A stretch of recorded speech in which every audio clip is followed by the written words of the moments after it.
Hola, ¿qué tal? Muy buenas tardes a todos. Sean bienvenidos aquí a mis espacios en redes sociales. Ya saben, soy Mario Pentón, periodista cubano, y tengo un placer inmenso al recibir hoy al abogado Ismael Labrador y también a Helvis León Cárdenas y a su hermano, quienes han llegado a través de la frontera y han defendido un proceso de miedo creíble en la frontera. Nos van a estar contando cómo fue este proceso, qué fue lo que hicieron, bueno, todo lo que pasaron allí. Y bueno, primero darle las bienvenidas a ambos. ¿Cómo estás, abogado? Buenas tardes. Buenas tardes, Mario. ¿Cómo estás tú? Muy bien, muy bien. ¿Cómo estás, Helvis? ¿Cómo están ustedes?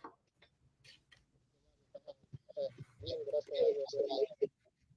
Sí, estamos teniendo un poquito de dificultad con el audio, se oye un poco mal. Bueno, cuéntenos un ¿Me puedo- poco. Ahora sí, ahora sí.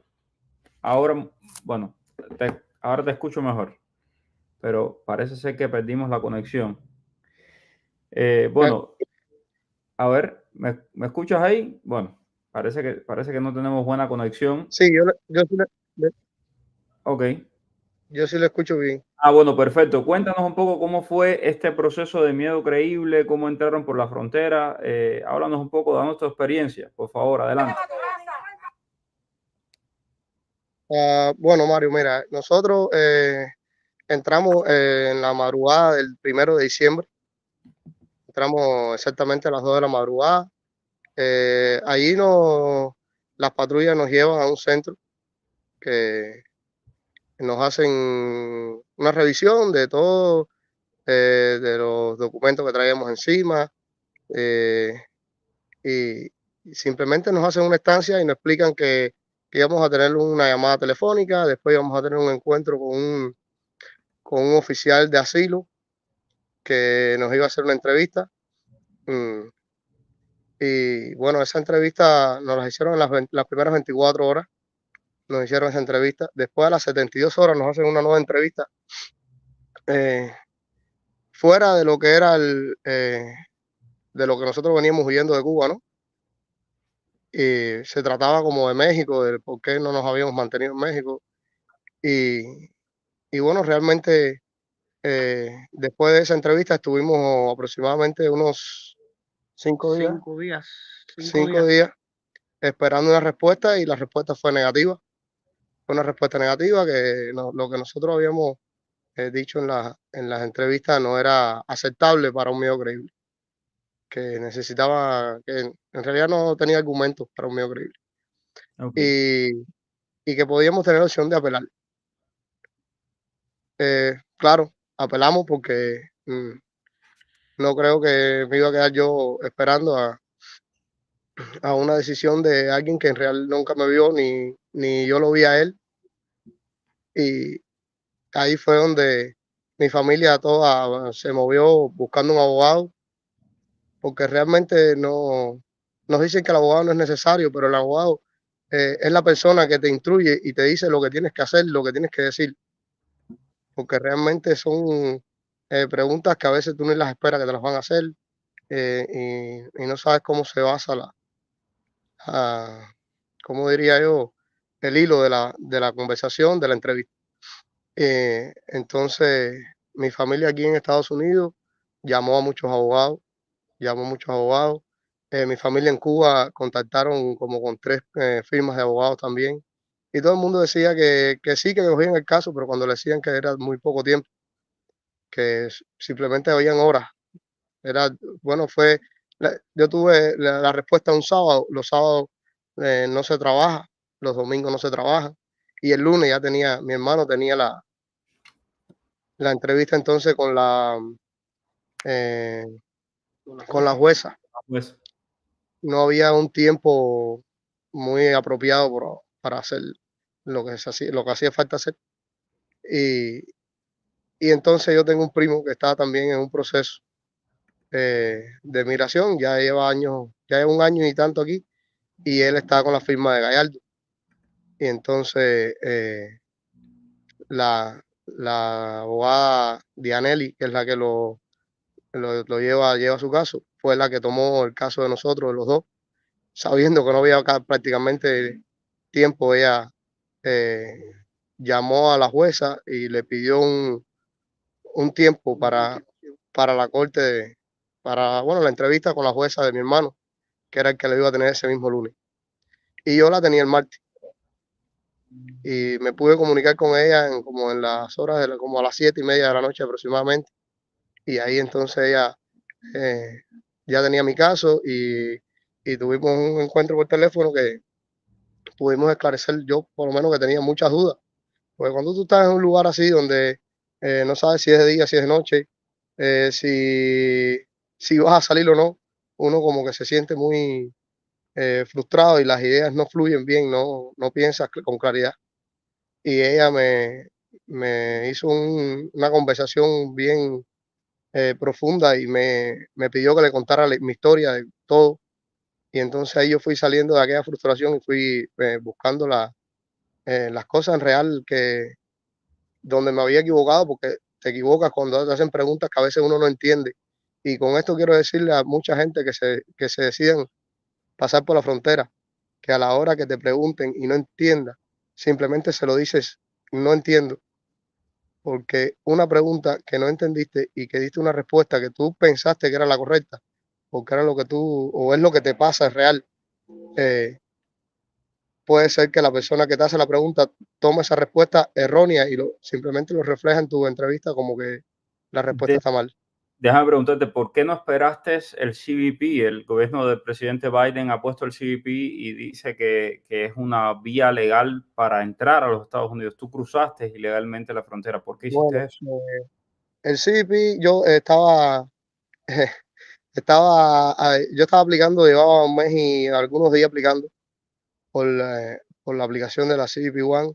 Y, y Mario, te digo algo, es complicado porque había mucha gente que llegaban hasta donde estaba yo, y cubanos que llegaban allí, a donde yo estaba rentado, y me decían, oye, me dijeron que tú sabes rellenar eh, la aplicación, tú sabes cómo se hace el registro. Yo no sé, hay mucha gente que no entiende mucho de teléfono o que no saben cómo hacer las cosas.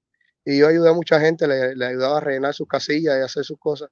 Y a ellos les llegaba la aplicación y a mí no. Y eso te hace sentir como, no sé, como te hace desesperarte. Y tengo familia que gracias a Dios ya le llegó la aplicación, pero ya van 6 meses. Otras familias amistades mías también que van ese tiempo. Yo veía mucho las entrevistas suyas y de Daniel Benítez. Y entonces, en una de las entrevistas que Daniel Benítez le hace como a un vocero o algo, creo que es un vocero de la CBP One, el señor dice que hay un tercio de esas personas que aplican que simplemente no van a ser elegidas porque no pueden elegir a todo el mundo. Y entonces ya tú empiezas a sumar esas cosas, el tiempo pasa,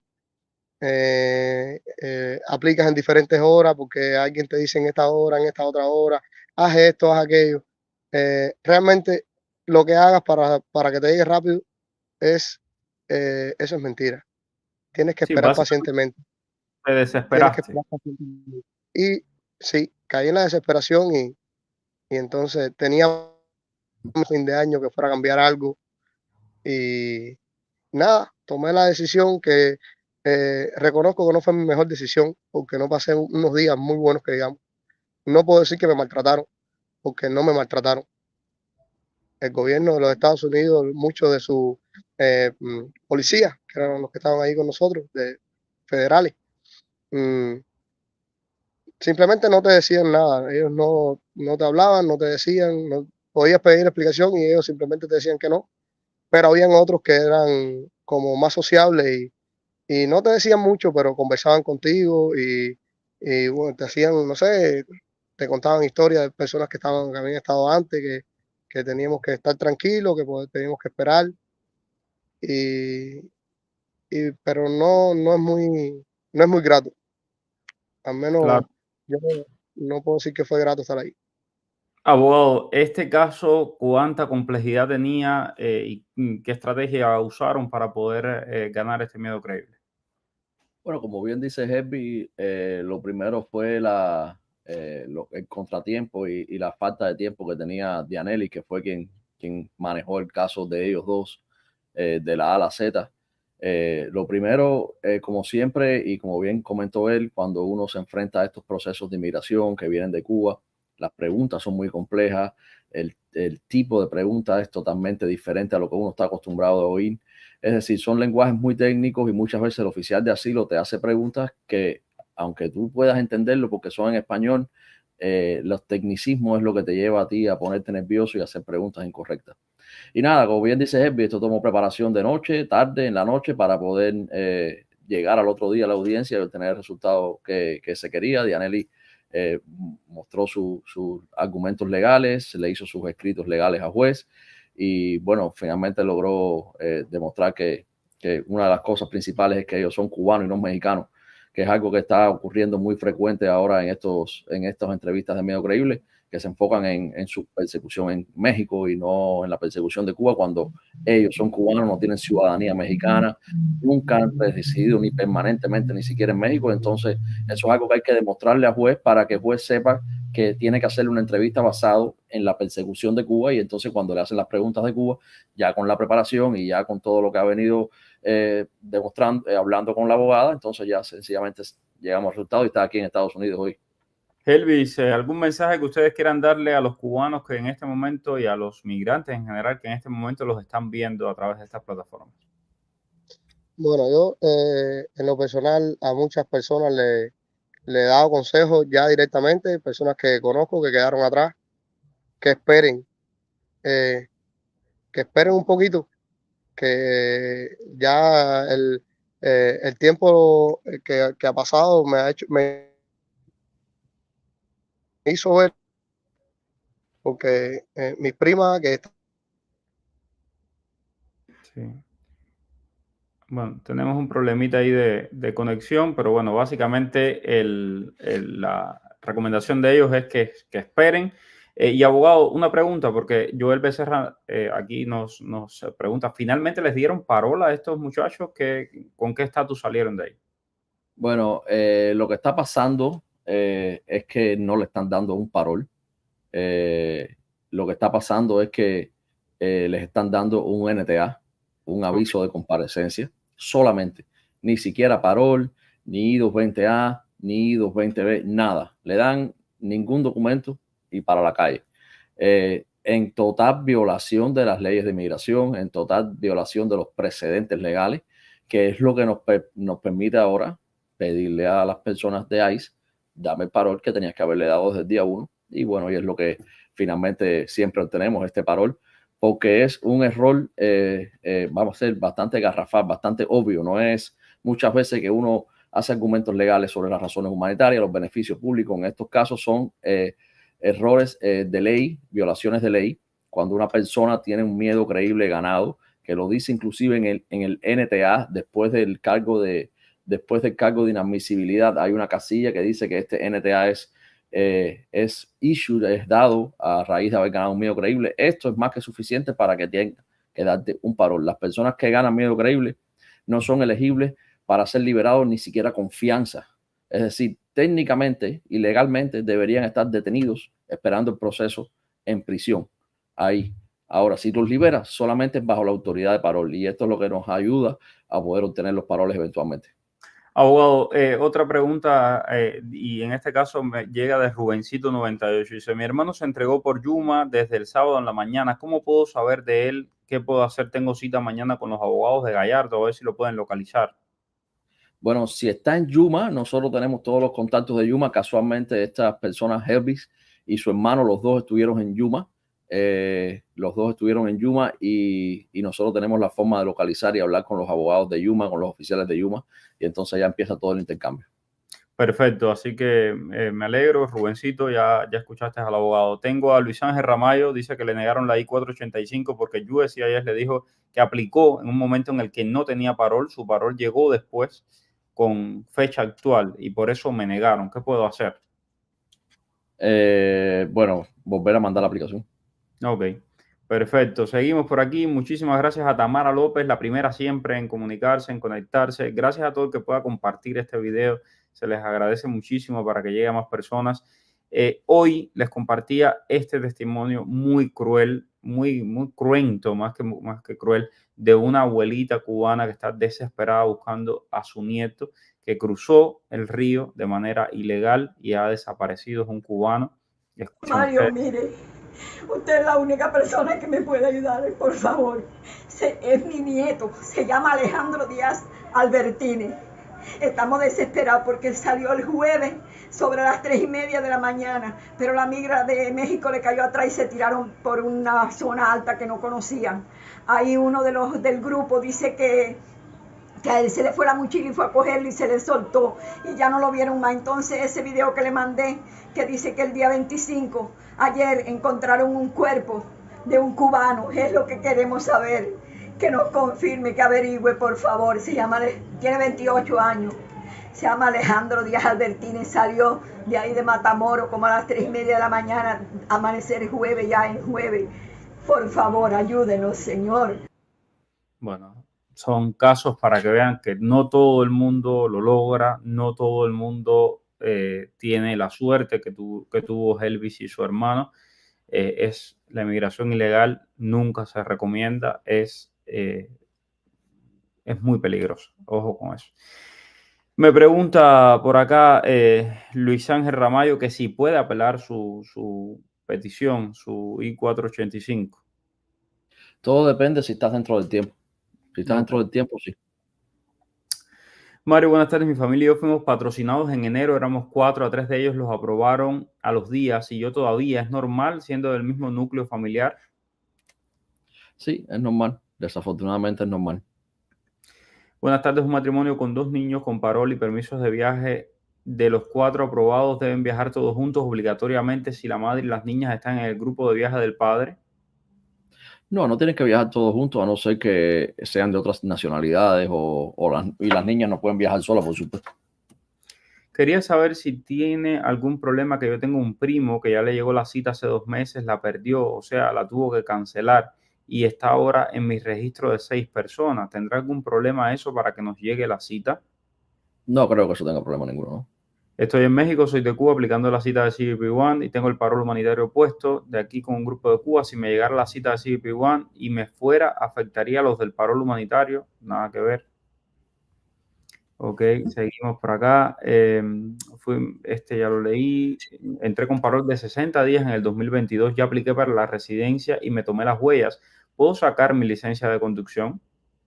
Dairon, estas preguntas desafortunadamente no te las puedo responder yo. Depende de cada estado y de cada DMV, es decir, su departamento de motores y vehículos. Son los que tienen las regulaciones y cómo es que ellos emiten las licencias. Yo te aconsejo que vayas a tu DMV local y escúchela y vea las instrucciones. Yusbel González en TikTok nos pregunta, a los que sueltan con I-220A y NTA, siendo cubanos, ¿cuál es su camino a la legalización? Asilo. El camino más directo a las personas con I-220A sigue siendo el mismo ahora en el 2023, casi 2024, que hace un año atrás en el 2022. Tienes que hacer tu asilo, tienes que mejorar tu asilo si lo hiciste, porque es tu mejor opción para poder triunfar y obtener la residencia en los Estados Unidos. Juliet Arcia dice, buenas tardes, bendiciones Mario, soy de Cuba, tengo el parol puesto desde febrero, recién estoy operada de tiroides y no tengo voz. Quisiera saber si estoy aprobada, cómo paso la entrevista si no tengo voz. Bueno, me imagino que te refieres a cuando llegas al aeropuerto y conversas con el oficial de inmigración, porque no hay entrevista en la embajada ni nada.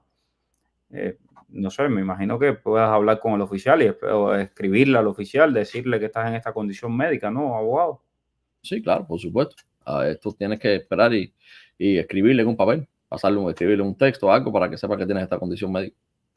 ¿Hay alguna aplicación que te dice el día exacto en que te llegará el parol? Eso me dijeron desde Estados Unidos. Bueno, no existe oficialmente ninguna aplicación que te diga el día exacto donde te va a llegar el parol. Hay unos muchachos que han creado una aplicación que según ellos es con temas matemáticos, etcétera, que te habla de las posibilidades de que te aprueben el parol, etcétera. Nada de eso es oficial, nada de eso es de USCIS, nada de eso está vinculado o respaldado por el gobierno de los Estados Unidos. Entonces, importante decirlo. Ok, bueno, gracias por las felicidades a todos. Vamos a seguir respondiendo preguntas. A ver, por acá. Saludos de Mayarí Holguín. Bueno, un abrazo grande hasta Mayarí. Si un cubano entra por CBP-1 y la fecha de corte la dan antes del año de un día, ¿qué hacer? ¿Se pierde la posibilidad de aplicar la ley de ajuste cubano? No, ya eso lo ha explicado el abogado 20 veces y aquí va la 21. Adelante, abogado.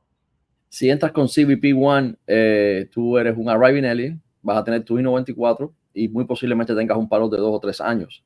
Esto es más que suficiente para si tú entraste hoy 26 de diciembre, mañana 27 de diciembre, estés haciendo tu moción para terminar tu caso. No tienes que esperar al año de un día, no tienes que hacer asilo obligado si quieres, no tienes que hacer la moción para terminar después que pase tu corte. Tú puedes cerrar tu corte al otro día de haber entrado a los Estados Unidos. Mi recomendación, Magela, cierra la corte ya. No se pierde la posibilidad de aplicar a la ley de ajuste cubano. Sencillamente es un tema que, porque aunque parezca sencillo, porque lo hemos dicho mil veces aquí, es tema jurisdiccional. Puedes mirar los videos de Mario hacia atrás y ahí vas a ver cientos de explicaciones. ¿Cuál es la recomendación? Cierra la corte mañana. Una moción para cerrar tu corte. Y esta respuesta te sirve también, estimado Yusbel González.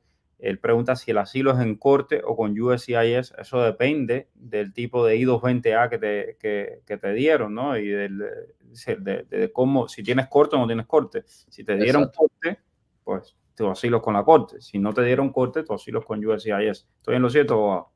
Exactamente. Tú, ¿cómo más fácil de verificar eso? Pones tu número de alien en el Automatic Case Information, el website donde te sale si tienes fecha de corte. Si te sale una fecha ahí en el sistema, entonces tu asilo con la corte. Si no, tu asilo con UCIS.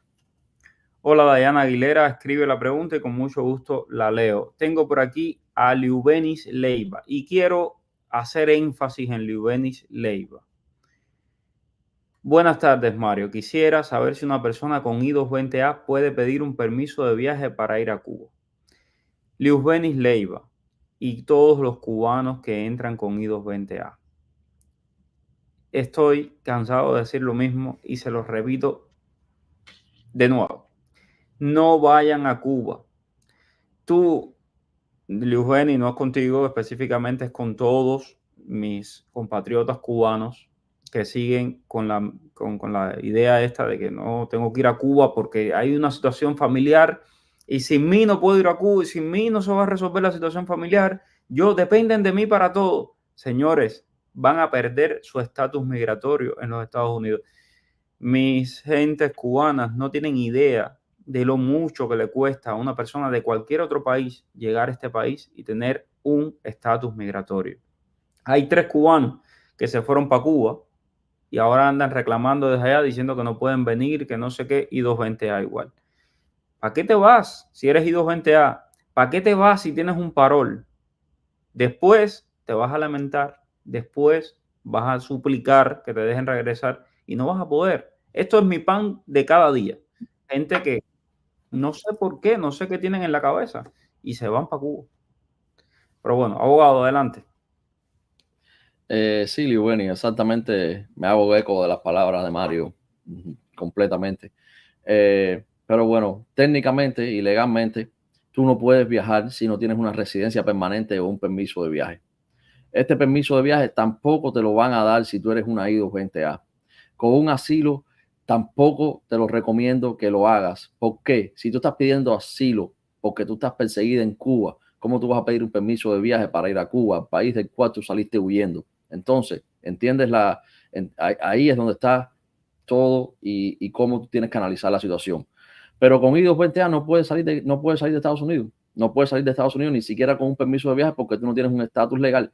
¿Y qué pasa? Tú, el momento que sales de la frontera de Estados Unidos, tú consideras que has abandonado todo lo que tú has hecho, todos tus documentos, tu parol, tu estatus legal. Y esto ha pasado en miles de ocasiones. Personas que salieron con parol, que llegaron con parol aquí, se fueron para Cuba y después querían 5 años después volver a tener el mismo parol. No, ese parol se abandonó. Ese parol no es una visa de entrada múltiple. Eso sencillamente es un documento, una libertad condicional que te permite estar en Estados Unidos legalmente mientras el tiempo que tú tengas para hacer otra aplicación que eventualmente obtengas tu residencia permanente, pero no puedes. Y te lo voy a decir que suena mucho más feo y mucho más franco. si usted se va para Cuba, después de haber pedido aquí en Estados Unidos, haber dicho aquí de que, ay, mira, me están persiguiendo en Cuba, y tú te vas para Cuba, para el mismo país del que tú dices que tú te están persiguiendo, usted es un mentiroso y usted no se merece estar en los Estados Unidos, usted debe estar en su país, en Cuba. Así, feo y franco. Entonces, voy por aquí por Diana Aguilera. Mi esposo vive aquí en Estados Unidos hace 5 años, tiene corte en el 2025, es para mostrar su estatus, o para obtener su estatus, me imagino que es lo que quiere decir ella. Él entró con parol de 1 año, hizo el miedo creíble, lo pasó. Él puede ir a Cuba sin ningún riesgo. Bueno, si no tienes residencia, no puede ir a Cuba. Me imagino que si tienes 5 años aquí, no sé qué estatus legal que él tenga. Si tienes residencia y la ganó por ajuste, no sé qué es lo que, porque tiene, no me dice, pero bueno, si tienes residencia y la ganó por ajuste, puede ir a Cuba. Si hizo asilo en el proceso, no recomiendo que vaya a Cuba. Si él ganó residencia por ajuste, por asilo, tampoco recomiendo que vaya a Cuba. Recuerda, es una recomendación. Tú sí puedes ir a Cuba, tú puedes ir a donde tú quieras. Estados Unidos no te va a agarrar, ni aquí American Airlines en el chequeo de inmigración te va a decir, no vayas a Cuba, tú puedes ir a donde tú quieras. Ahora, cuando vienes hacia atrás, que los oficiales de CBP te pongan en un proceso de hold, de aduana, que te quiten la residencia o que te la retengan, entonces ahí vas a tener que justificar por qué tú mentiste al principio cuando tuviste la residencia. Y si por casualidad de la vida logras salir invicto en un viaje a Cuba, te garantizo que cuando vayas a hacer la ciudadanía, se van a dar cuenta.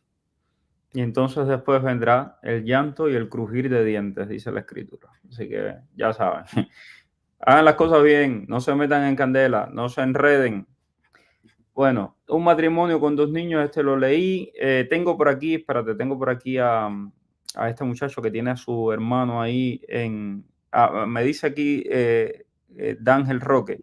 Lo mismo que el personal de salud que vaya para allá, que no los están dejando salir a los especialistas. Me ha tocado, me he conversado con unos cuantos especialistas además, que además no quieren decir nada porque están locos porque los suelten en Cuba. Entonces no te dicen nada y no salen aquí en las redes a contar lo que pasó para que los suelten en Cuba.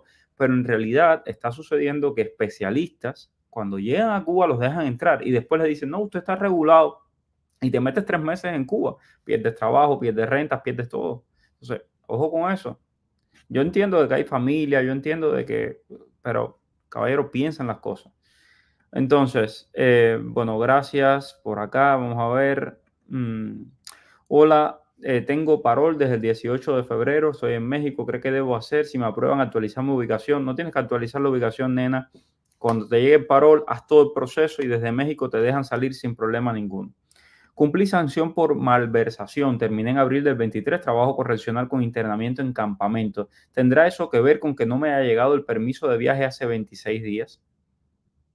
Bueno, no sé, esa malversación me suena de un crimen de Cuba, no creo que sea crimen de aquí de Estados Unidos. Es de Cuba. Esto no sé exactamente si tú lo disclose. Sí es importante saber que crímenes serious, como se llama exactamente, serious non-political crimes, crímenes serios no políticos en otros países te hacen inelegible para obtener beneficio en los Estados Unidos de inmigración. Si lo tienes en tu récord, puede ser que tengas un problema con eso. Así que es algo que tienes que mirar a la hora de hacer tus aplicaciones, de justificar, porque en cada aplicación que tú hagas, tú tienes que disclose, dejar saber todas estas cosas y tienes que también justificarlas. Porque no sé exactamente qué hiciste para el permiso de trabajo, pero sí para obtener beneficios. Si tú cometes un crimen en otro país, tú muy seguro eres inelegible para hacer asilo en los Estados Unidos, para coger residencia en los Estados Unidos. Algunas cosas tienen perdón, otras ni siquiera tienen perdón. Tengo a Rubencito 98 que tiene al hermano detenido allí en Yuma. Dice que cuánto tiempo más o menos los abogados pueden demorarse en saber si el hermano está bien o no. Él está desesperado. Bueno, Rubencito, ¿cómo funciona esto? Nosotros mandamos una representación legal a Yuma. Por lo general, Yuma tienen un abogado ahí en un call de guardia, vamos a decirlo. Entonces, ahí nosotros mandamos la representación, mandamos unos cuantos emails, ellos nos ponen a la persona en el teléfono, nos llaman a nosotros. Ya, ¿qué pasa cuando en estas ocasiones? Por lo general nos llaman a las 9 de la noche, como viste ahí, llamaron a las 7 de la noche, es decir, ya llaman a cualquier hora. Nosotros también estamos on call 24 horas cuando esto pasa, porque inclusive nos llaman a nuestro celular directo porque la oficina ya no está trabajando, y entonces sencillamente a la hora que nos llamen nosotros tenemos el teléfono y hablamos con la persona. Recordar que Yuma tiene unas 2 horas de atraso, es decir, aquí son las 5, va a ser como las 3, entre un procesamiento y otro. Estas personas de inmigración también trabajan 24 horas al día, los CBP, ICE trabajan 24 horas al día, y por eso nosotros cuando está en este momento trabajamos 24 horas al día. Y básicamente, ¿qué tan rápido podemos hacerlo? Con Yuma es un lugar que hemos tenido bastante efectividad porque son uno de los que mejores trabajan, vamos a decir, en la frontera sur de Estados Unidos, y siempre te responden en el email en cuestión de 2-3 horas, te respondieron el email ya, te verifican que estás ahí la persona y te la ponen al teléfono. Así que sí, con Yuma tenemos bastante efectividad. Qué bueno. Y abogado, me permite abusar de su tiempo un minutico más y Sí. Cuéntanos, por favor, cómo es esto de que han conseguido parol para cubanos que han entrado por mar. Bueno, sí, que mañana vamos a estar hablando un poco más a fondo de esto y tal vez podemos tener el testimonio. Esto es una familia que entró por maratón ilegal, por balsa. Se reportaron, no se fueron para su casa, se reportaron allí en el CBP de Maratón, le dieron una orden de deportación expedita y le hicimos el parol, una solicitud de parol una vez más basado en el mal procesamiento a la hora de ser detenido y ser procesado. Y obtuvimos el parol, los 3 paroles aquí del sur de la Florida, y obtuvimos el parol no sé exactamente porque fue algo que fue una noticia de último momento antes de subir aquí, pero creo que en menos de 10 días o 10 días y algo tuvimos el parol para estas familias. Excelente. Mañana tendremos seguramente más información. Y bueno, aquí Yusbel les manda un saludo, dice que aplicó justamente desde octubre 19, que es balsero, que todavía no le ha llegado la respuesta de ICE, pero que le está esperando. Y tengo también a Marco que pregunta por la CBP-1. La CBP-1 sigue funcionando, todo está igual, así que por supuesto les tendremos todos los detalles. Mañana son las conversaciones en México, es importante y vamos a estar pendientes, y en cuanto tengamos información vamos a salir en vivo aquí. Así que si todavía no me sigues en las redes, sígueme y activa la campanita. Gracias, abogado, gracias mil, gracias a todos por la sintonía. Nos vemos más tarde para seguir hablando de inmigración y de tantas otras cosas más. Un abrazo fuerte. Hasta luego, un abrazo. Dime cuál es el periodista que está en el boom. Es Mario Rincón. El periodista que te trae toda la información. Es Mario Rincón. El periodista de la radio y la televisión. Es Mario Rincón. Habla de temas cubanos, habla de migración. Mario Rincón. Oye, dale, conéctate y comparte. Déjame un like. Dale like y comparte. Dale, conéctate.